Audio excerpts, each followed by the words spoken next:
অগ্নিকাণ্ডে পুড়ে ছাই হয়ে গেছে দুইটি দোকান। বিদ্যুতের শর্ট সার্কিট থেকে আগুনের সূত্রপাত বলে জানা গেছে। স্থানীয় মানুষ আগুন নেভাতে ঝাঁপিয়ে পড়েন। এলাকার জনগণ এবং দমকল বাহিনী তৎপরতায় পড়ে আগুন নিয়ন্ত্রণে আসে। এতে দোকান সহ পার্শ্ববর্তী এলাকার বেশ কয়েকটি বসতঘর রক্ষা পায়।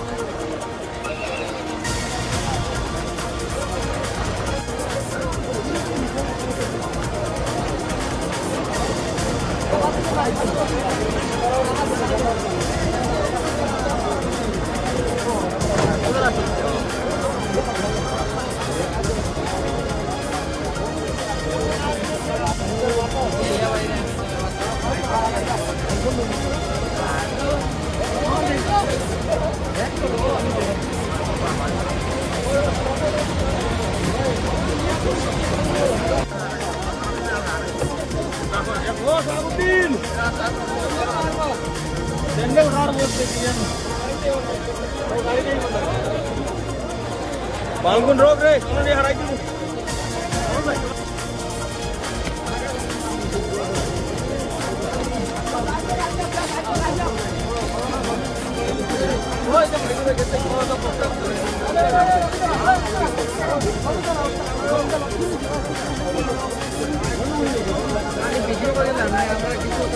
ঘটনা ঘটেছে। এই ঘটনা নতুন নয়, বারবার ঘটতেই আছে।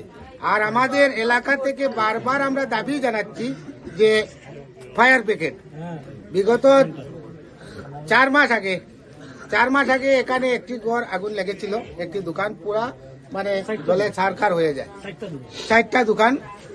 এর আগেও এরকম ভয়ঙ্কর অগ্নিকাণ্ড ঘটেছে। আজকে আবারও আমাদের নিয়ারেস্ট থানা থাকা সত্ত্বেও সেখানে ফায়ার ব্রিগেড নেই, যার কারণে আমরা দোকানগুলা বাঁচাতে পারি নাই। যখনই আগুন লাগে তখন আমাদের গ্রামবাসী একত্রিত হয়ে বালতি দিয়ে আমরা জল এনে আমরা আগুন নিভাতে হয়। আমাদের বরকলার থানায় যদিও একটা আছে, সেটা এখান থেকে অনেক দূর।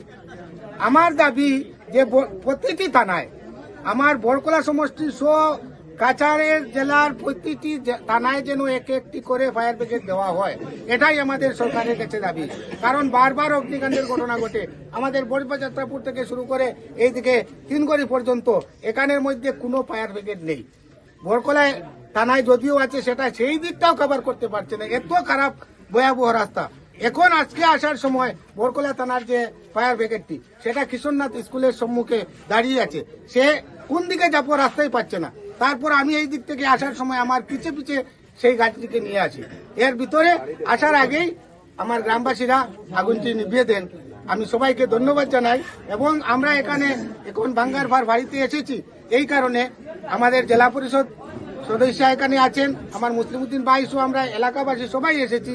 আমাদের একটাই দাবি, আমাদের ভাঙ্গার ভার পুলিশ ফাঁড়িতে একটি ফায়ার ব্রিগেড দেওয়া হোক।